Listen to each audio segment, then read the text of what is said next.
Good morning, good afternoon, everybody, and welcome in for another very exciting Exploring by the Seat of Your Pants broadcast. If you're joining us for the first time today, we are all about bringing conservation, adventure, and science into classrooms around the world. And I'm so happy of all days you're joining us today, because today we are continuing my very favorite series that we do here as an organization, Don't Tell the Other series. Today, we are wrapping up our 10-part partnership in collaboration with the amazing folks at Wild Hope. So HHMI Tangled Bank Studios created the Wild Hope series to showcase and celebrate the most tangible, amazing conservation actions happening across planet Earth. People that are replanting oyster beds, conserving the rights of nature in Panama, saving sea turtles, tigers, all sorts of animals from every single continent. It's been such a wild ride. You can catch them all on our YouTube channel and on our website here. Today, we get to wrap up with one of my very favorite creatures and one of your very favorite creatures, which are puffins. So today, we're hanging out with the Sea Life Trust Beluga Whale Sanctuary in Iceland to talk about their incredible work leading the Puffin Patrol. Now, I've got a little video to share with this, but before I do, we're going to head to the behind-the-scenes area of the Sea Life Trust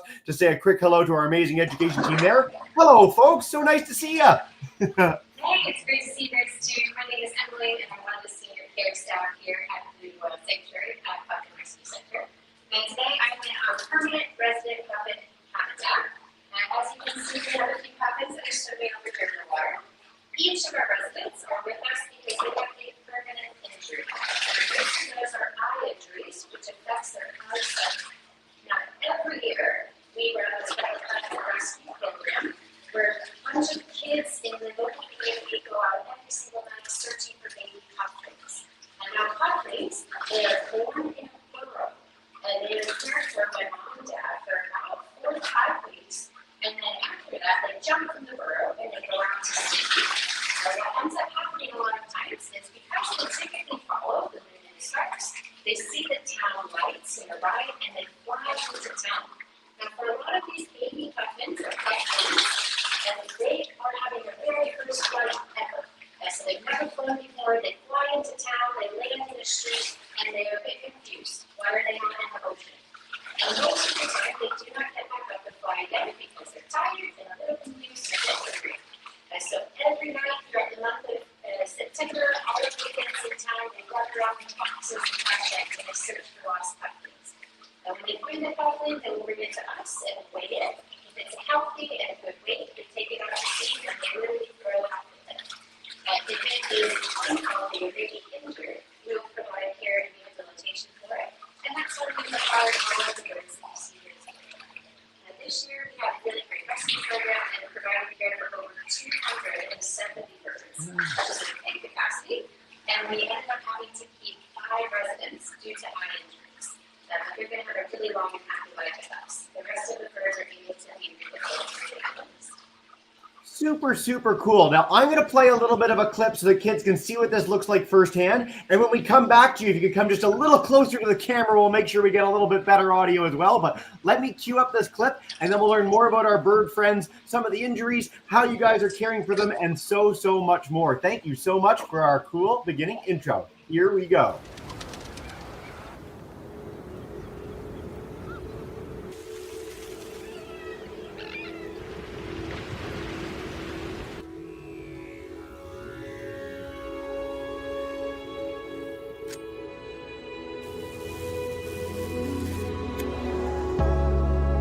Light pollution is something people really don't think much about, but puffins, they are attracted to the light.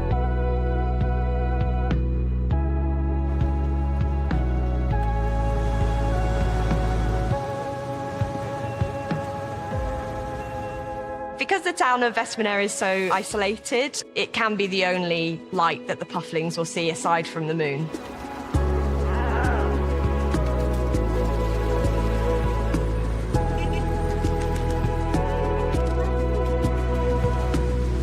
Our town have made great efforts to reduce the lighting around puffling season, but even a single light can attract pufflings.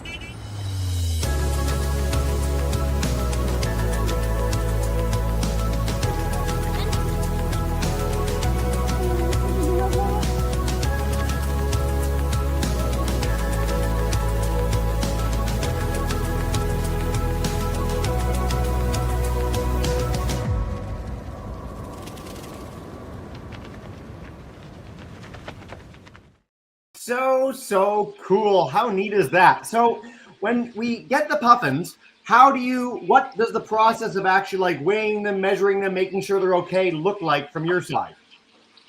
So we'll do the initial weight, and we have some guidelines and parameters of what the appropriate and healthy weight is for a baby puffin. And then we're also inspecting each of their extremities. So we're looking at the wings, at the beak, at the eyes, and at the legs to make sure everything's intact and good. If we see any problems, then we'll assess further and provide treatment if necessary. Yeah. How long does it take to learn how to do that? Are you one of the people that actually gets to do that and hang out with the puffins? Because it sounds so fantastic. Yes, I am one of the people that gets to do that. And then when we have any new staff, we just do some hiring and training, and then they're good to go. Sign me up. Sign me up. I think I'm going to have to come back to Iceland to see this in person. So these 5, so the ones that are ambassadors, they're going to live with you guys forever. Do they have to get acclimatized with the other puffins that you may have? Can you share a little more on that?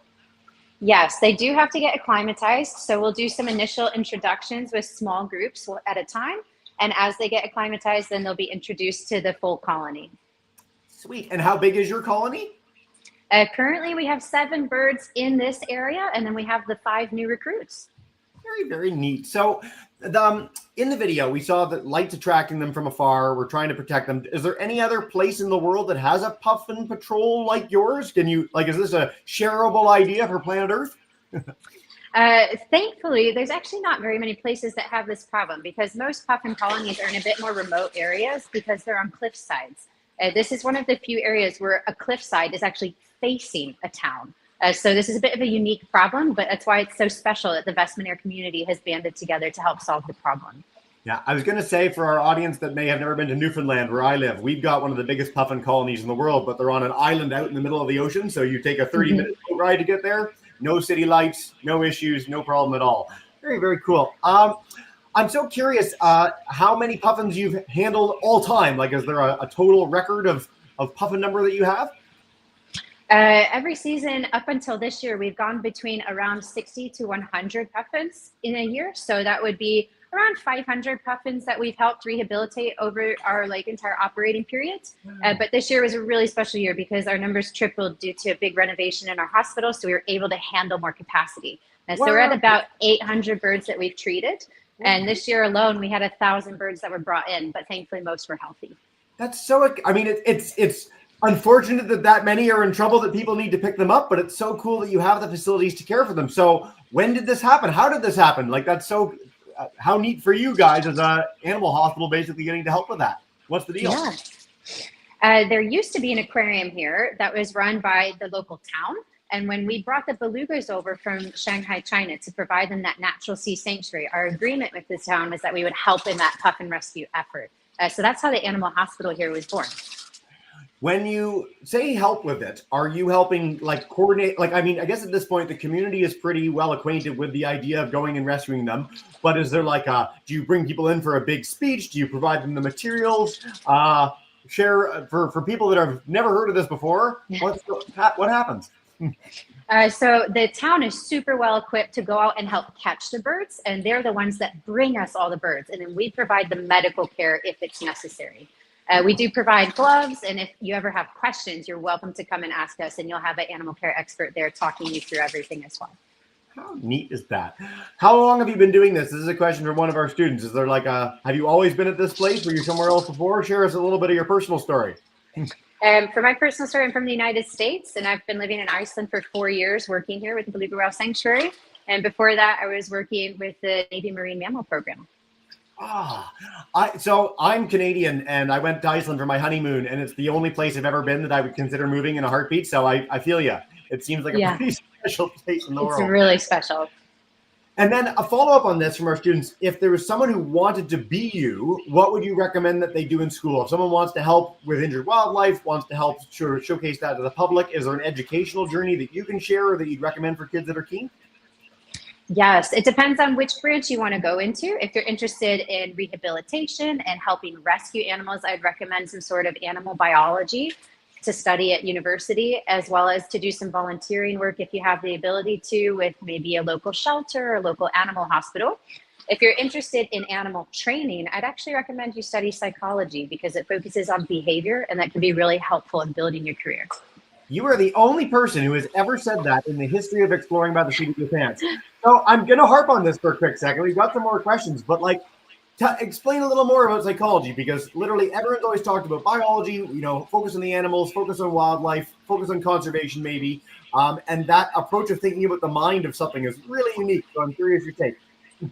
Yeah, a lot of the building blocks of training have actually been developed in the field of psychology. So you'll hear a lot of trainers talk about operant conditioning, and that's a different practice where you use reinforcement to help create the behavior you're looking for.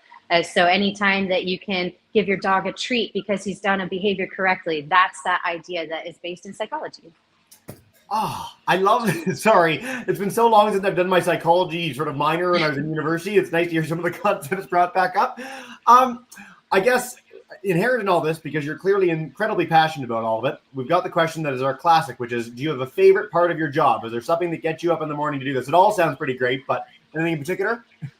Absolutely. I love working with the birds. And in fact, I think my favorite part of the job is when they make sounds.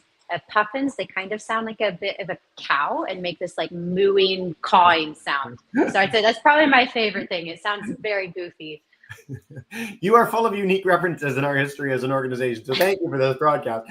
The training. So what are you training them to do? Can you let's go into depth on this, because we're really curious on what that actually looks like. Is it just for food? Is it for certain behaviors? How do you get them to do that? How long does it take? I know that's a lot of questions to throw at you, but I know you have the answers.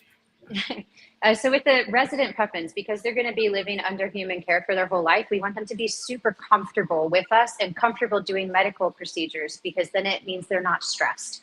So one of the big things that we're looking for is that they voluntarily will step onto a scale so we can monitor their weight throughout the year. We're also looking for them to step onto, it's called a mirror box. And it's a little box that they stand on top, and there's a mirror underneath, and we can check the health of their feet and of their skin. We do what's called kennel training. So we're asking them to voluntarily enter a kennel so that we can transport them without having to handle them. So those are just a few examples of the different behaviors that we try to train here so that the birds have way less stress when they're working with us. Yeah, we've covered this with the Toronto Zoo in the past. And for our audience that might be keen, we're doing a whole program on specifically this in the next few weeks. So I encourage you, if you're keen, take a look at that. There's more on our YouTube channel as well. But it's really, really amazing how many things that we can work on with animals at rescue hospitals and amazing zoos around the world. So great question, guys. All right, we've got some technical things on puffins. Can puffins swim underwater? And if so, for how many minutes can they swim underwater? Yes, these guys are excellent swimmers. They can swim underwater for up to 2 minutes. Wow. So my record is 2 and a bit. So I'm glad that I can beat a puffin. I think the puffin could probably crush me if we did a full competition, but there we go. Thank you for showing us them swimming underwater. We'll see a few pop under while we're going. There's another bird in the room with you that is not a puffin. What is it and why is it there? Very good observation. That bird is a common guillemot, which is a local seabird species here in Vestmannaeyjar. And his name is Molly. And Molly came to us very, very underweight. And it took many months to get him up to a healthy weight. And by that point, he had become best friends with people. And we did try to release him once, and he flew right back to our front door. He knows exactly where home is. So he chose us. Okay. That's delightful. If you go out to the puffin colony in Newfoundland, you've got guillemots, you've got murres, you've got all these birds that are very similar or vaguely similar looking that all sort of hang out together. There's a great puffin shot underwater. Wow, look at that. Just performing for the camera. We're really lucky here that we've had the most helpful animals that do exactly what we tell them to by magic in our broadcast. So thanks for that great question, guys. All right, Miss Riddle's class followed up with, how long do puffins live? What's their life expectancy? Life expectancy is about 15 to 20 years. So they are a long-lived bird.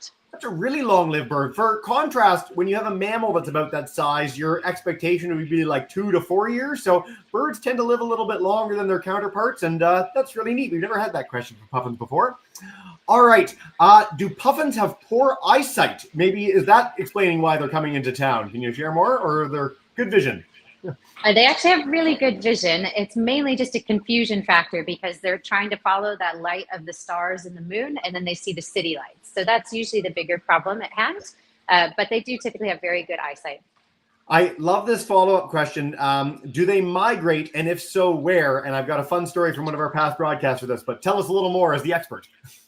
Yes, these guys do make an annual migration. So for the colony here in Vestmannaeyjar, Iceland, they'll migrate into the Newfoundland Sea, come out, drop down towards the Azores, Portugal, and then they come all the way back up. So it's quite a big migration every year.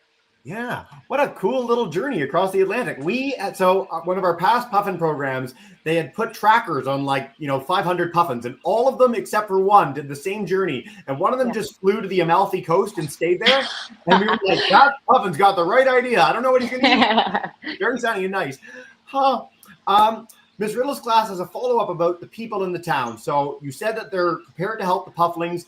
How are they prepared? Like in all of our other broadcasts, when we deal with people working with animals, the universal message is don't. Like, leave it to the experts. They know what they're doing. So, you have a whole community getting involved. How do you explain a little more about the training, how they're so prepared as they are? Mm-hmm. So it's a bit of a local tradition. So you will grow up with your parents who already have that information and they teach you as you're a child. But the biggest part of it is that you're wearing gloves. You go around at night and you already have a box prepared for the puffin that you might find and a nice towel or grass inside of that box. And then you place them in there, close it up, and then you would take it to the experts for evaluation the next morning if you have any questions. And so that's how they're prepared. I've got to say, it's one of the most I'm a jaded conservationist that's seen many thousands of programs on conservation. It's like one of the most heartwarming, amazing things ever to see a whole community where kids are involved in that young age, so connected to wildlife. It's for any of our audience, if you get the chance to see wildlife, get that up close to it in your life, it's a really, really special life affirming experience. So very cool. You've inspired our Portuguese viewer to explain a little bit more about puffins in Portugal because they didn't know that they were there, and I guess they want to go see them. So when are they in Portugal? Do you have sort of a timeline of that part of the migration? They should be there around March to April, but they're not going to be coming onto land. They're just going to be out at sea, and they're following the fish migration. So it might be hard to find them because they're quite small, but they are in that area for a couple weeks. Very, very cool. Okay, there you go. Go out in March. That's your plug of the day, everybody. We saw ours in July is when we saw our puffins in Newfoundland. Yeah. Sorry. I love that the YouTube chat of just the constant talk about the Portugal is very funny to me. Thank you very much. What else? How much do they weigh? These guys typically weigh between 400 to 600 grams. Which is not very much. Is there a comparison? I'm trying to think of a comparison for this. It's like less than a bag of pasta. That's what I was holding when I made lunch earlier today. Yes. Is there like a tennis ball sort of thing or what? I'd say more. That's a really great question.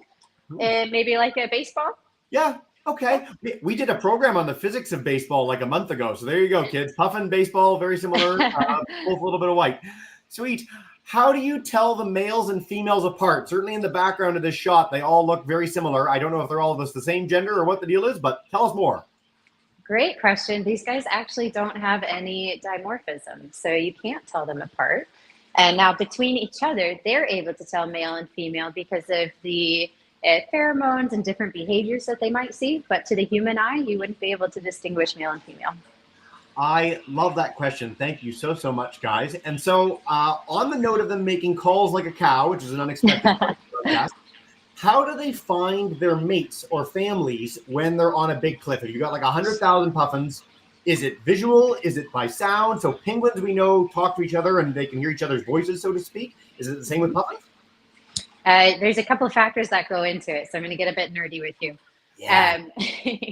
When these guys are first trying to find a mate, so the male will return to the area that it was born from, to that original colony, and it's either going to dig its own burrow or it's going to try to steal a burrow that's already been established. Once it has attained a burrow, it's going to stand on the very front of that burrow with his chest puffed nice and high, and he is going to call for a female. And now all these ladies are going to come, take a look into that burrow and decide, is this where I want to live? Once they've decided that that's where they want to stay, then the male and female return to the same burrow year after year after year.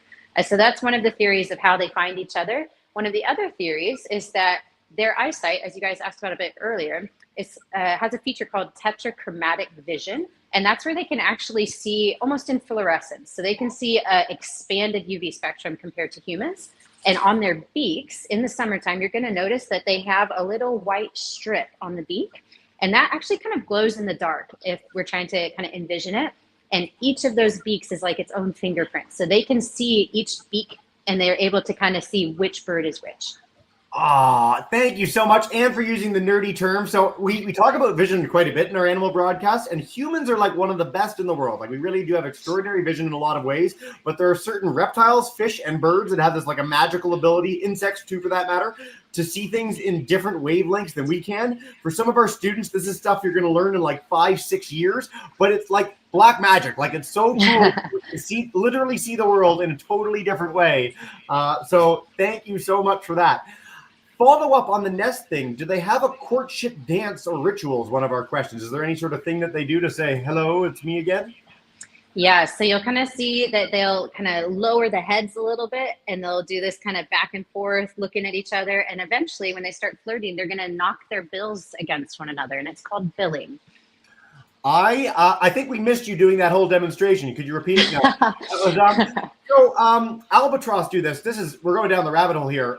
Waved albatross are my favorite courtship ritual in the world because of the billing that they do. So I really encourage our classes, look it up. It's so nice. It's so pleasant to witness. One of the coolest things in nature. Very, very cool. Mm-hmm. We're getting so many questions. This is the best problem to have. We're just inundating you on an epic Q&A. Do puffins have a sort of leader or manager, like one that like guides the group as they migrate or go places? Typically not so much. They're going to stay with the group as they go, but it's actually more instinctual because they're following the currents and the fish migration. So they're not so much of a colony like you might think about other birds that have a hierarchy. These are more just gregarious. Yeah. No pecking order in puffins is our short version of that. So many questions. Okay. At the trust, we're going to go off puffins for 2 seconds. What other animals do you have there? And are there any that you take care of personally? Yeah, so we have 2 beluga whales. They have come over from an aquarium in China, and our goal is to help them have a retirement and an open ocean sanctuary. And I get very lucky because I get to care for them every day. And then we also have an on-site aquarium that features a lot of our local fish and invertebrate species found right off the coast here in Vestmannaeyjar. As someone who's been to Churchill and seen the belugas firsthand, which is a place that you can go in Canada and check them out if you're a keen Canadian kid, it's like they're one of the most magical, wonderful animals ever. When they call, we're going off the topic for a second here, but when they call, can you like hear them through the room? Because when you were in a boat on the water, it clearly vibrated through the boat, which is really, really neat. Oh, they are very loud. You can hear them through the walls. Yes. Thank you so much. Okay. Ms. Riddle's class wants to know, how many chicks do they have per nesting season? They only lay 1 egg per season, so they only have 1 puffling per pair. Wow. That's really interesting. That's rare among birds, as best as I can. Yeah. So they put a lot of time and care into making sure that one survives, then I take it. Yes? They do. Yes. Yeah. Awesome. Okay. Let's look for some more questions, guys. Oh, tourists. So our audience is obsessed now. They love you. They want to come and be a part of the puffin thing. Can they help with the rescue of them, or is it just for locals only? Absolutely. You're welcome to come and help. So we would recommend that you actually come and stay for a couple of days so that you have the time dedicated to go out at night to find them. And we just ask that you read the social media updates so that you know how to handle the birds and what to do. And yes, you can totally help. I'm leaving the broadcast right now. I'm hopping on the plane in the blizzard to come see you. So when, to clarify for our audience, what season do you actually do this? When is it like a certain few days? Is it a week? What's the deal? We typically expect the season to be about 4 weeks, and it will kind of change depending on the availability of fish, the temperature of the oceans that year. But it's typically between August and September. Oh, how fun is that? What a great time to be in Iceland too, by the way, when it's sunny and wonderful and beautiful and lots of daylight. Actually, for our audience, when you're doing this, how much daylight do you have? Because Iceland's very far north, so in the summer they get a little bit more than our friends in Canada and the United States could get. Could you share a little about that? Yeah, come August and September time, it's kind of the same as the rest of the world, actually. So we're getting about 15 to 16 hours of daylight and around 8 hours of nighttime. Nice. I remember when I came for my honeymoon, it was around Christmas and New Year's, and there was like 4 hours of daylight. It was very dark, but there was lots of aurora, and it was well worth it. Cool. Our question from our Portuguese student. What kind of fish do you feed the puffins in your care? And is it just fish, or are there other things you give them? Perfect question. These guys mainly eat capelin, which is a type of fish. And then we also feed other types of food like invertebrates and crustaceans. So these guys can eat mussel, krill, and different things like that. How nice. Is there how do you source that? Do you just take it out of the ocean? Are you gifted it? Are you, people have a lot of questions about animal care when it comes to the things that they get fed. Because we are quite lucky, we live in an island where the main industry is fishing. So we are able to source our fish through the local industry here. Nice. All right. How do they sleep and how long do they sleep? There's so many questions. I love this. You guys are a great audience today. So these guys, they sleep when they're out at sea. It's very cute. They'll usually tuck their little beak under a wing and just rest. So that's how they sleep. And it's almost like cat naps because they do have to be aware of where they are, if fish are nearby or if predators are nearby. Yeah. Well, speaking of predators and getting away from them, you've got a little pit behind you over your left shoulder. And the question is that a burrow behind you? Is that a place that they can sort of get away and squirrel away if they're nervous, or what's the deal? Yeah, we provide burrows for them because that is a part of their natural behavior. They're burrowing birds. So we have a lot of burrows that are set up around the exhibit so that they can practice natural behaviors. Nice. And then speaking of natural behaviors, because the segues just keep coming, do they lay eggs? Do they actually pair up and mate in the facility, or do they need that cliff environment outside in the outside world? We did have a pair in the past that had laid an egg each season. We switched it out with a dummy egg just because we're not a breeding program. But yeah, it is a really good sign of health, actually, if they're laying eggs. Yeah. When I used to work at the aquarium in Toronto, that was like our gold standard that the animals were happy, was that they were mating and having babies. So it's pretty much what everyone in any facility like the Sea Life Trust is looking for and hoping for, is to have eggs or have live births.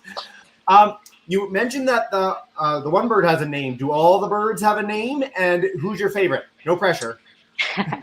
They do all have names. We have a couple funny names, so I can introduce you to a few. You'll see right behind me over here with the red leg band is Picasso. His name actually is because he originally came to us covered in paint that was impossible to remove from his feathers, hence the name Picasso.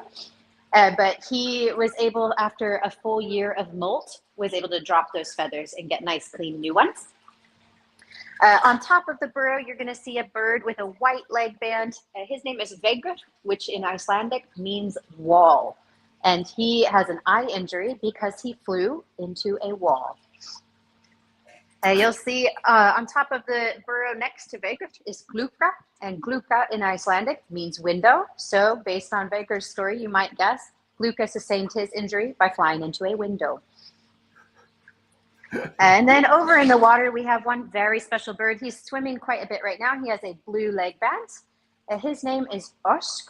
Ósk in Icelandic means wish. And he got his name because he broke his wishbone, but it's healed very well. Sorry. It's really sweet. The names are so delightful, but the fact that they're named after what they flew into is like, they're thrilled. They're like, oh no, traumatic memory. Oh, dear. I'm glad you asked to answer the thing about the paint. That's really interesting. Like, we've talked to a lot of animal hospitals in the past where they've had to use all sorts of stuff to get things off something. But when they shed all their feathers, which they do every single year, that just eliminates it and they grow things back without any problems. That's really neat. Yeah, with Picasso, we tried several things to get the paint off. Unfortunately, we think he actually flew into not just like your typical paint on a wall, but into the finishing layer of paint on a boat, which is much more difficult to remove. We tried unsalted butter. We tried coconut oil. We tried Dawn dish soap, and it wasn't very effective. So we just had to wait. With birds, most of the time, they kind of drop their feathers and then the new one grows in its place. And so we just went through that for a year. I'm going to harp on something for a second because of all the things to choose, I'm so fascinated that unsalted butter was your opening salvo. Can you explain? So soap is what we've seen before, and you mentioned Dawn specifically. Certainly, literally we have ads highlighting that for birds in the world. Why butter? And is that like a standard practice? Like, I'm sure it is. I'm just so fascinated. Yeah, so we did start with Dawn dish soap, I should say. But when it didn't work, you start looking for other methods that will help kind of loosen that paint off of the feathers instead of just break the paint down. And so then you try with a warmed coconut oil because it'll actually make the feathers much more slippery. And the hope is that it'll slip off of those barbules. And when that didn't work, then we gave unsalted butter a try as well. I think the last time I went to a spa, I had warmed coconut oil. It's lovely. Even if it was like a lovely spa-like experience. Oh, you have been the best question answerer of all time. We've had so many, so we're going to keep you with two more before we wrap up. A great one from our classes is, When you determine a bird has been rehabilitated, what process do you use to return it to the habitat? Pretty cool. Yeah, so as soon as a bird is showing healthy behavior, its injury is healed, and it has a really good appetite, we will actually try to call the rescuer that brought it to us, and we will give it to the rescuer, and they will go to a place that we've designated for them to release. And it's like in the video that you guys saw earlier, they literally just throw it off the cliff. Oh, and how nice that you bring the person that actually brought it to you. That's it's like such an Icelandic thing to do. It's so sweet. Oh, wow. Professional detachment out the window. I'm having a ton of fun with this. Okay, so we've covered a lot of ground here. I want to stress for our classes, if you want to learn more about the Beluga Sanctuary, the Sea Life Trust, you can head to the website below. We're going to link this to all our classes. We're going to make sure you have the full Puffin Patrol program, so you can take a look at that 20-minute video as well. But before we wrap up and say farewell to all our classes, is there any last message about the work that you do with Puffins or beyond before we say goodbye? Yeah, we always just want to encourage that this is a really special program, but it is very local to here. So if you see any wildlife in distress, please try to help call a certified center. And then every little action that you guys take has an impact on the wild world. So if you can reduce, reuse, recycle, and limit your single-use plastics, it really does make a difference. No better message than that. Our student audience is saying the same thing with 26 exclamation marks and how much they enjoyed it, which is a great problem to have. So thank you to you. Thank you to the whole Sea Life Trust, our audience from Portugal, Nicaragua, Dubai, all over Canada and beyond. Thank you so much for joining. We'll wrap up there and have a wonderful rest of your day. Bye for now.